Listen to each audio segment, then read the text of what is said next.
So it's been confirmed that Janibek has been stripped of his IBF World Middleweight Championship following, of course, his failed drug test for performance enhancers.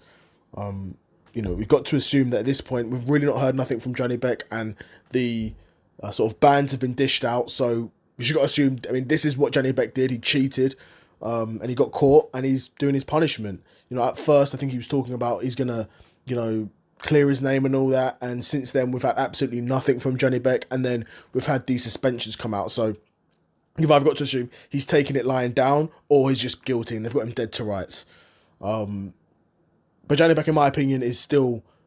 No, I don't know. I don't want to say still, because we haven't seen him fight after this scandal. So if we see him fight after this scandal and he's still as good as he has ever been in his career, and him at his best is, in my opinion, the best middleweight in the world, there's no other middleweight in the division that could beat him. And if he gets the chance to fight all of the other middleweight champions, he would beat all the other middleweight champions. That's how good I think Janibek is, which is why it's such a shame when you see a guy like this fail a drug test, and not only does it question his entire career, but his entire legacy into question.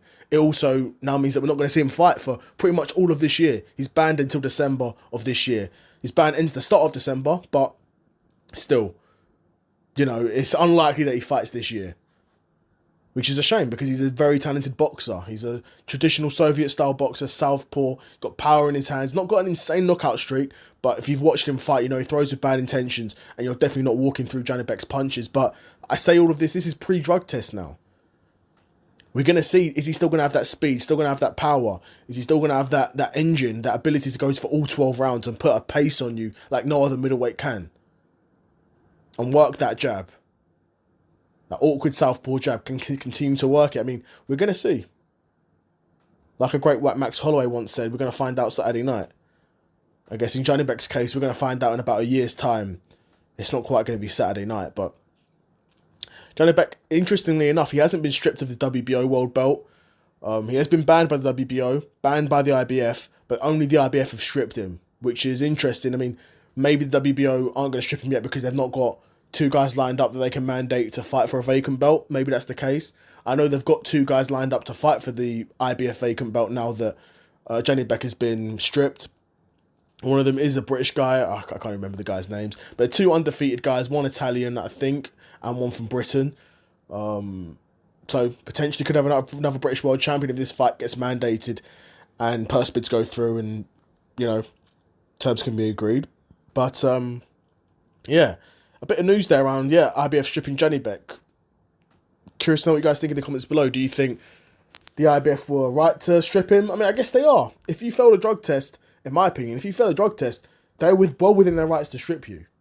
100% in my opinion. 100% well within their rights to strip you. WBO, like I said, WBO haven't done it yet, but that may just be because they're waiting to get someone or two guys lined up to fight for a vacant belt.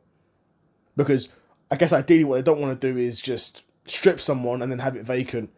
I mean, to be honest, it really doesn't make a difference whether it's on Janibek or whether it's stripped, because at least if it's vacant, then at least you can have guys fight for it. But until that happens, you're not making any money from commissioning fees anyway. So strip him or don't strip him doesn't really make a difference until you're ready to have two guys fight for the vacant, which is, I guess, what the IBF have done smartly.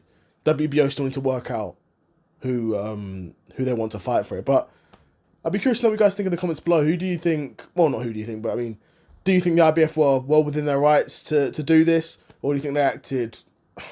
I can't even say they acted prematurely. He's been sort of convicted and he's been banned for the year. What is the point in him still being the champion?